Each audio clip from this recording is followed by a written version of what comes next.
Hello, and welcome to another episode of the Climate Justice Deal podcast, where we will be interviewing heterodox economists, researchers, and academics from South Africa and around the world on issues pertaining to climate change and climate justice from the perspective of their respective fields.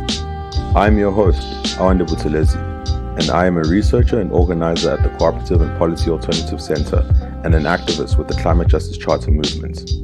The purpose of this podcast is to spotlight the climate justice deal, which will take the principles, perspectives, and alternatives put forward in the Climate Justice Charter and give them policy form. Today I'm joined by Dr. Ariel Salleh. Dr. Salleh is an Australian sociologist and ecofeminist writer who writes on humanity-nature relations, political ecology, social change movements, and ecofeminism. In today's discussion, we touched on a wide range of topics, but mainly the historical perspective of ecofeminism and the conceptual roots of the pluriverse and pluriversality.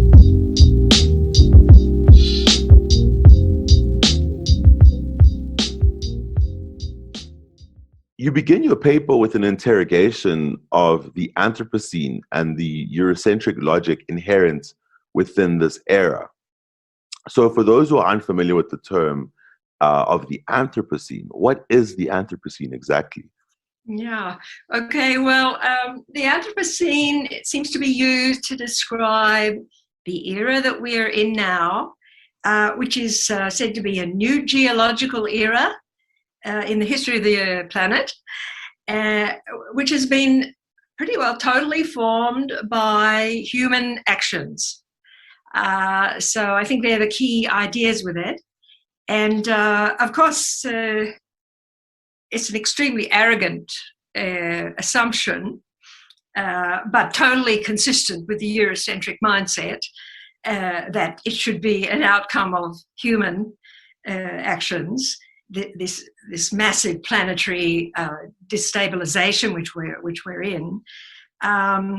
But it's typical of the logic of mastery, and it's typically classist and racist and sex gender blind, the concept, because it was not human actions of every class or every ethnic group or region or every sex gender, however many you want to count. It was men of white, middle class, educated, affluent, mainly in the global north, ruling class men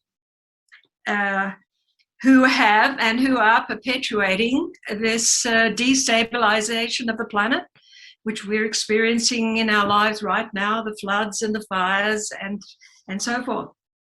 And of course, there are some eco-socialists, usually young men, who have objected to this class, racialized, sex-gendered concept of Anthropocene and said, oh, no, really, it's a capitalist scene. It's an outgrowth of capitalism. But that in itself is Eurocentric and far too narrow.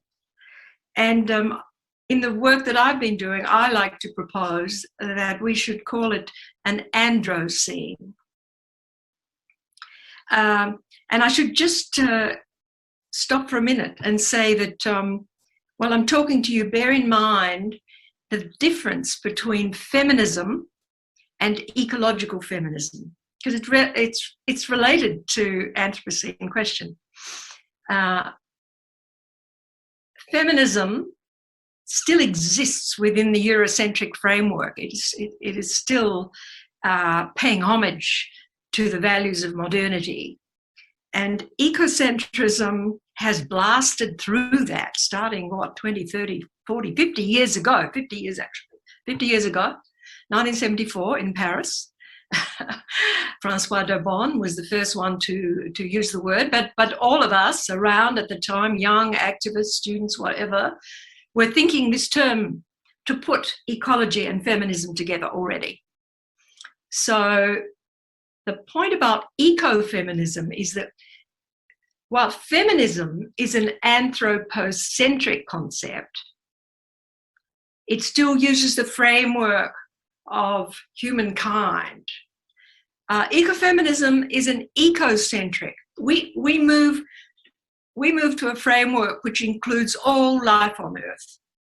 In fact, the phrase life on Earth is used right from the beginning of ecofeminism because it includes all species and all peoples, and all viruses and all bacteria and so on and so on. Yeah. So just bear in mind that difference between feminism, which is fundamentally liberal in the classic political science sense in its framing, and ecocentrism, which moves from the anthropocentric humanist to an ecological complex framing. That was a great place to begin by giving that grounding of the Eurocentric logic, but also the patriarchal nature of our society and where we are right now. And also that important distinction between the ecofeminist and the eco and the ecological whole conception of what it means to live on this planet. I think that does pose a challenge to some on the left, particularly eco-socialists also, because the consideration of the capitalist mode of, organizing our society is definitely front and center in our thinking. But also it is important to also understand the patriarchal logic, which in and of itself can exist outside of the capitalist mode of production.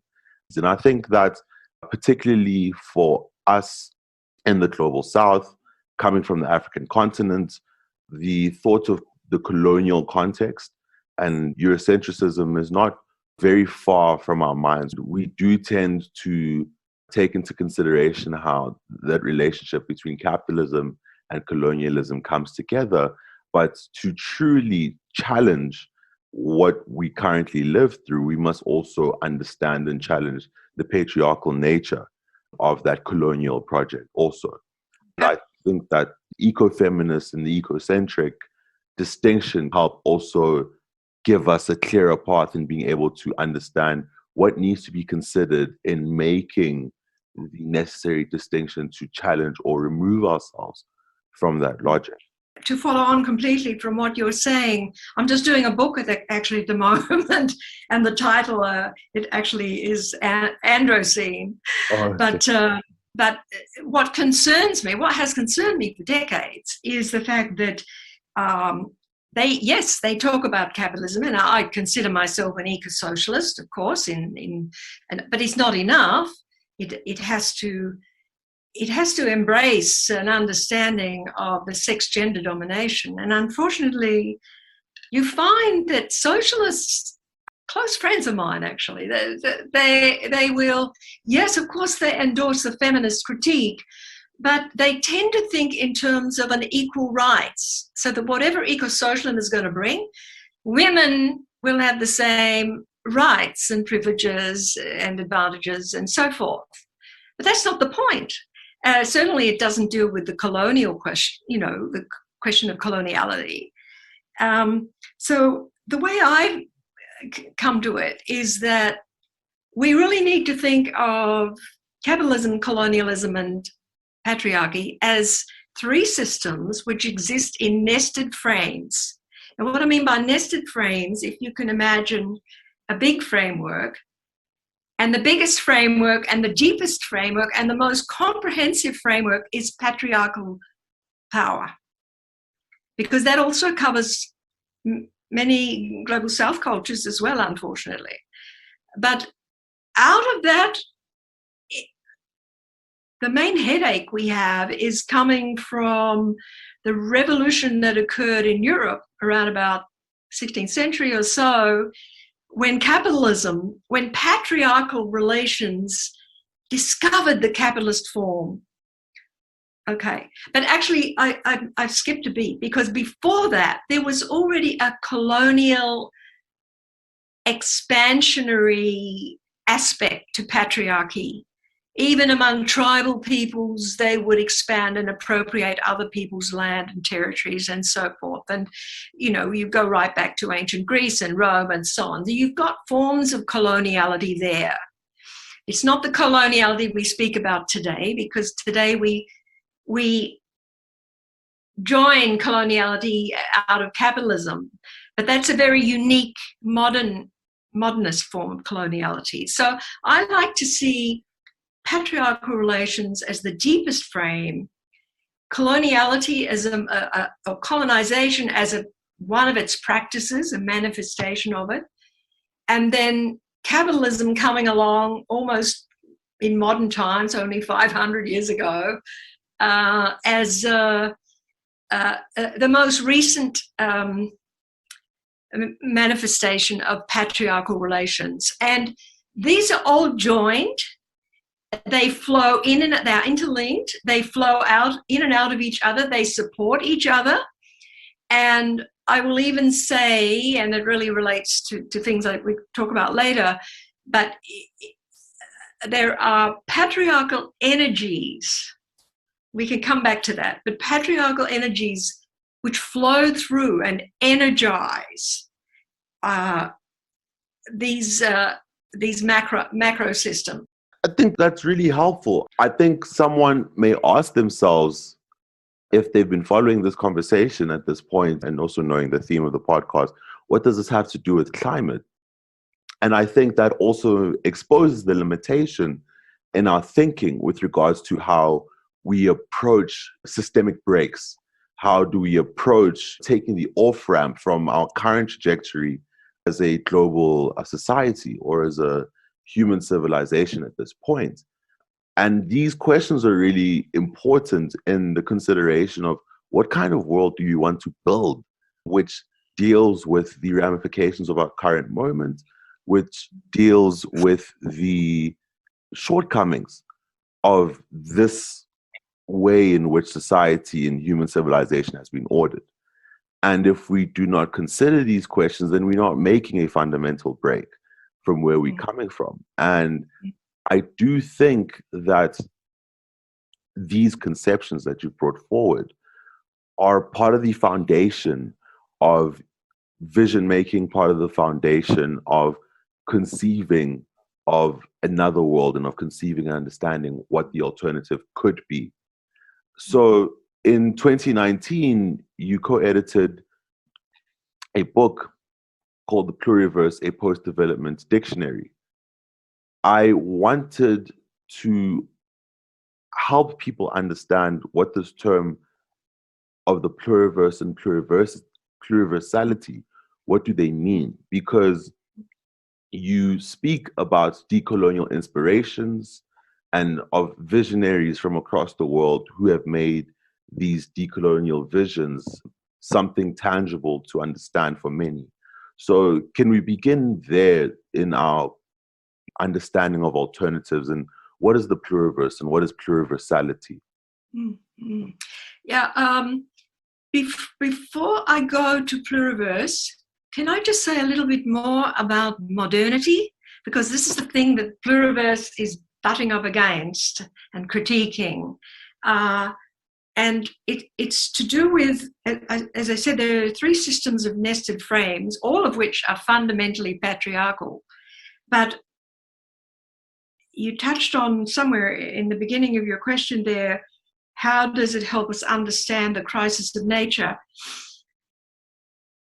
The deepest problem with modernity is its split mindset and the splitting of humanity from nature, which is one of the reasons they love this Anthropocene idea, because it shows the split, but it also shows that humanity is kind of the boss.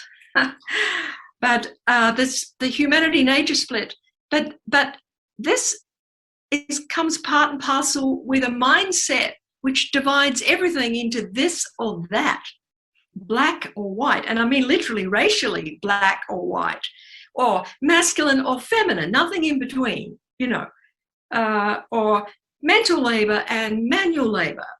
And the logic of this is the 1-0. 1 has value, 0 has nothing. So humanity has value 1, nature value of nothing. And as I say, it flows on to black and white, it flows on to masculine, feminine, and so on. Always the first term is the valued term. And literally this acts itself out in the economics, in the law, well, religions even, the Abrahamic religions before that. It's taken for granted that this is a law of reality. And I and a number of radical feminists would trace this back. Where does this split mindset begin? Which is the birth point, the seeding of patriarchal reasoning. It begins in the breakaway from the mother's body, which is the earth, if you like. It's the material substance that created him, the subject of humanity. And in Freudian terms, there's a process at the point of, in patriarchal cultures where the boy child needs to assume his own subjectivity, where he dissociates from the mother's body. And that dissociation sets up the split, the 1-0, self, other, me, you. Ubuntu doesn't have it. Ubuntu is beautiful because it says, I am because you are. And that is the most healing moment. If Western so-called civilization could realize the logic of that, which is actually holding, I am because you are. But we have a long way to go. So this just a little bit more on this. It leads on to, it's taken up in Marxism, in capitalism. Of course, the whole of capitalism is based on value, not value. And what is valued is what is man-made, not what is natural. Natural resources are only there to be processed into something man-made. And the whole distinction between production, which is important work, and reproduction, which goes on somewhere out back behind the kitchen or the bedroom or wherever. And yet, the capitalist system could not exist without its reproductive infrastructure, the free labours of women, of peasant farmers, of indigenous peoples who maintain forests and river streams in pristine condition, and so on and so on. That is the infrastructure of our production.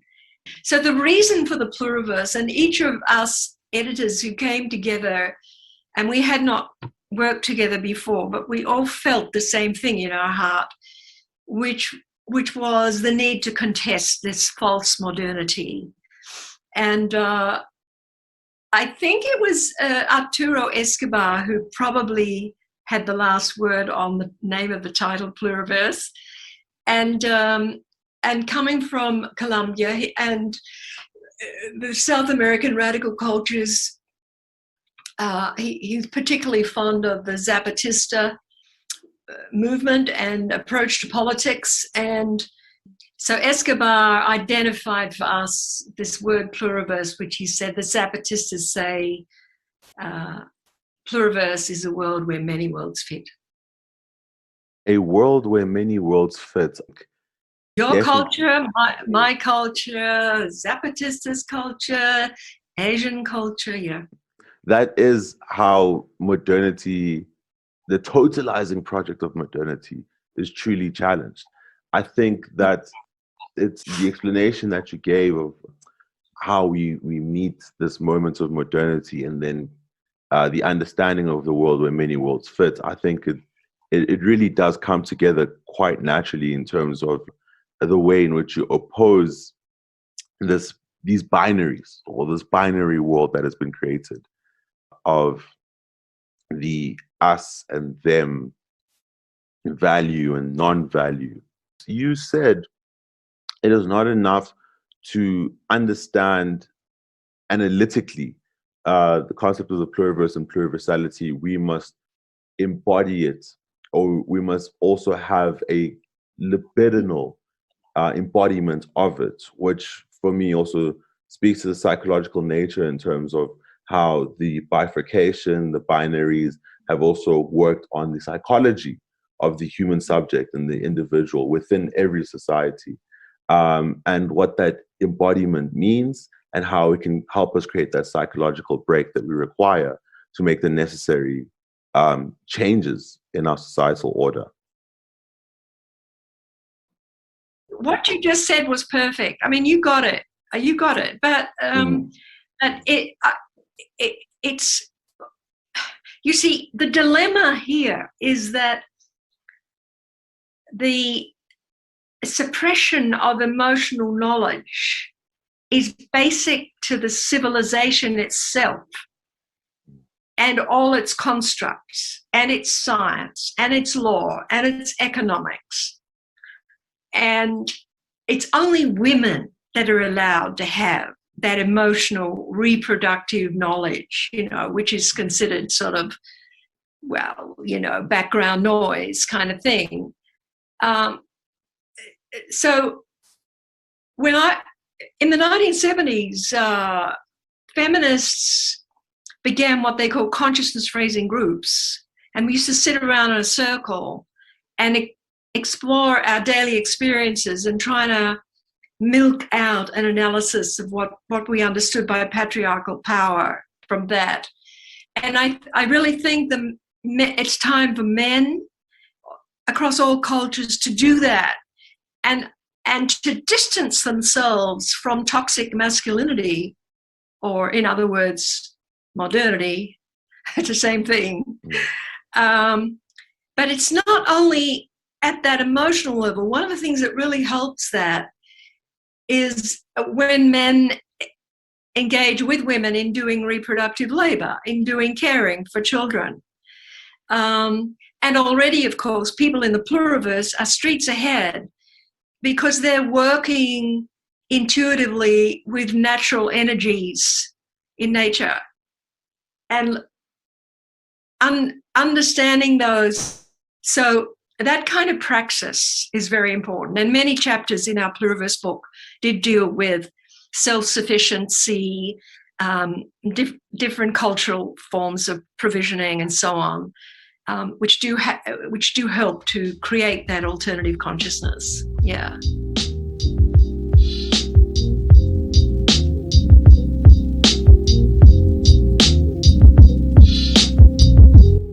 Thank you for joining us on another episode of the CJ Deal podcast.